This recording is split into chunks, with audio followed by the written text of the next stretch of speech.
Hi, today's question is AI actually going to take my job in 2026? Look, I get it. The news makes it sound like we're all going to be replaced by robots by next month. But let's be honest and look at what's really happening. AI is great at tasks, but it's terrible at being human.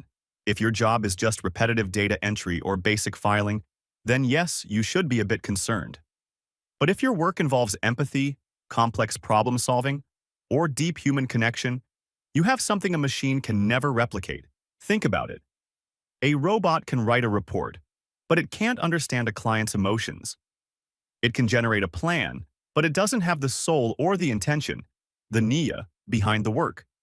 The three safest paths right now: skilled trades, healthcare, and creative strategy.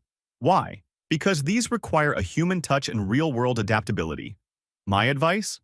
Don't let anxiety paralyze you. Instead of worrying about AI taking your job, learn how to use AI as a tool to do your job better. Focus on developing your unique, God-given talents that no algorithm can touch. So, are you worried about your specific career? Let me know in the comments. Don't forget to leave your questions below so I can answer them in the next episode.